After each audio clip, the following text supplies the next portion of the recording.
Ramayana Divine Loophole by Sanjay Patel. Act 1. Desperate Demon. Since this is an epic story, let's start with the most scandalous of characters, the bad guy.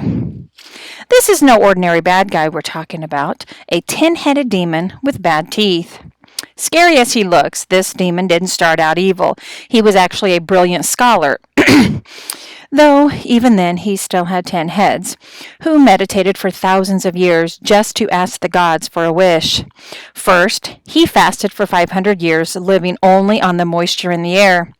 Later, he stood on one toe and was exposed to the elements for another 900 years, never shifting a muscle, even during winds and rain. To cap it off, he repeated the holy Om mantra for 2,000 years without pause. He meditated for so long that he started to lose his mind, literally. The scholar decided to chop off his 10 heads as an offering to the gods. One for every 1,000 years he waited. After sacrificing 9 heads over 9,000 years, the scholar raised his sword to his last head and was set to end his life. Cosmic Bully. As the scholar's sword descended, the creator god Brahma appeared, willing to hear his wish. The scholar was smart, but not terribly imaginative, so he asked for what many men wish for: to be the most powerful creature in the universe. Luckily, this was beyond what even the god could grant, so the scholar asked instead never to be defeated by any god or demon. In what was perhaps one of the bigger cosmic blunders of all time, the Honorable Brahma granted his wish. The scholar transformed instantly into a new kind of ultimate demon, growing a row of fierce new heads and arms in which he wielded terrible weapons. He was large and in charge, and a walking one-man army. Hostile takeover. The scholar turned demon's appetite for power held no limits, and to prove he was truly the ruler of the gods, he decided to invade the realm of Swarga Loka, which is kind of like a heavenly waiting room for near enlightened souls. Wielding tremendous power, he tore open a portal that reached down to the lowest level of hell, unleashing a race of demons known as Rakshasas. United with his demon army, he drove the gods out of their celestial abode and dethroned Indra, the ruler of heaven. The demon king was known from then on as Ravana, which means the one that makes the universe scream. Venishu's loophole. At this point, the gods were in deep trouble with demons running amok over every corner of their world. They had no choice but to pay a visit to Vishnu, the god of preservation and general cosmic referee. The blue god of justice calmed everyone down and quickly pointed out that Ravana's plan had a divine loophole. Ravana only asked never to be defeated by a god or a demon. He was still vulnerable to humans and animals. Suddenly, there seemed to be hope. Vishnu then gathered the gods together and revealed a secret. He would reincarnate himself on Earth as a human to rid the world of Ravana. His avatar would be known as Rama, the Blue Warrior. Blue Boy. Not much later, as fate would have it, a special prince was born in the capital city of Ayodhya. Just as Vishnu predicted, the young prince stood out from his 3 stepbrothers, Bharata, Shatrughna, and Lakshman, because his skin was blue from head to toe. His mother thought he resembled a god, but nobody, including the baby Rama, could have guessed that he was the avatar of Venishu. The king's own advisor was put in charge of educating and training the young princess. He guided them through their studies of Vedic knowledge, laws, and science.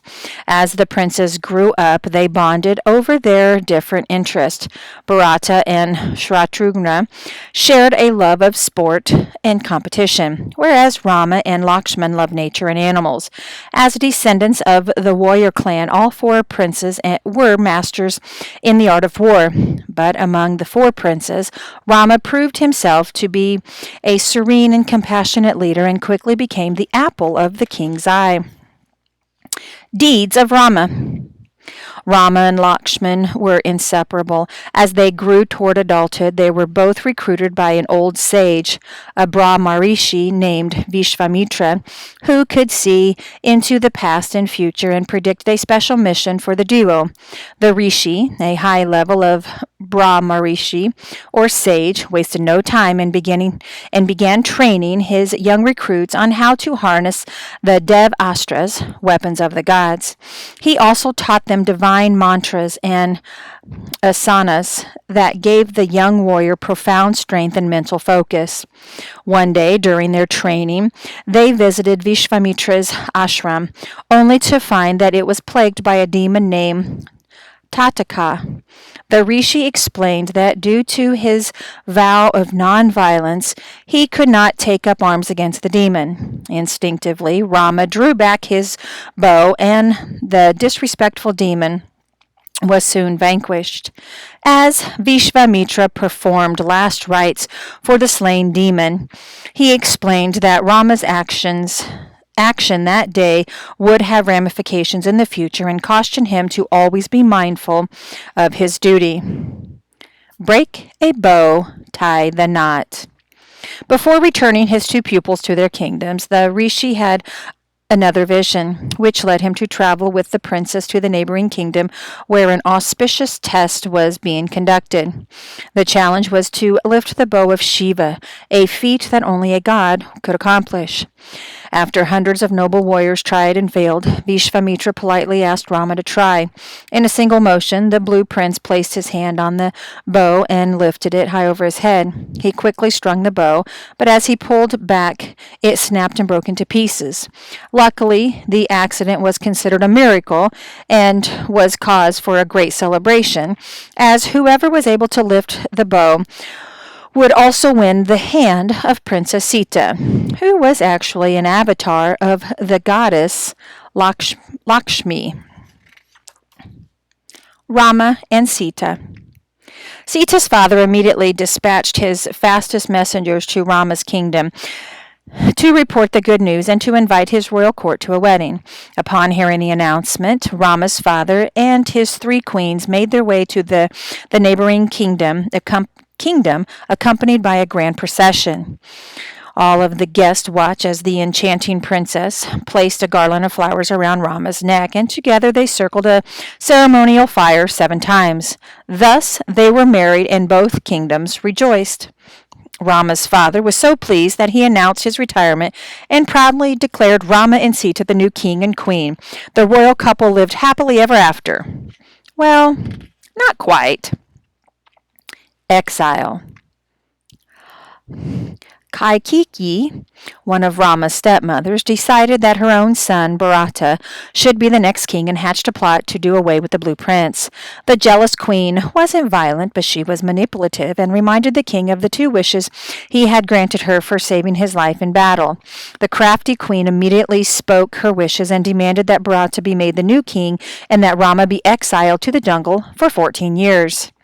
Despite his love for his favorite son, the king was a man of his word and honored his promise to the queen. Rama was stripped of his crown at once and commanded by his father to be exiled from the kingdom. Rama calmly accepted his fate and headed out for the jungle. Fortunately, the prince wasn't alone, for both Sita and Lakshman were at his side. Sadly, soon afterward, this chapter of Rama's youth came to a close when his father, consumed by guilt, died of a broken heart. Royal rescue. Eventually, the 3 reached a forest called Chitrakuta, where, luckily, there was no sign of demons. But before they could settle in, Lakshman spotted a royal procession led by Bharata, who had returned home from a neighboring kingdom after hearing news of his father's death. He was horrified to find that his mother had banished Rama from the kingdom. Rama was happy to see his stepbrother, who fell at his feet and begged him to return to the throne. But Rama would never break a promise or disobey the order of his father. Bharata was amazed with Rama's integrity and was more certain than ever that Rama was the rightful king. Bharata announced that if Rama would not be king, then no one would be. Then he politely removed Rama's sandals and explained that he would place them upon the throne, where they would wait for the true king to return. Sacred shoes. Under a cloud of gloom, Bharata returned to his kingdom and kept to his word. He placed Rama's sandals upon the empty throne to act as a symbol of Rama's rule.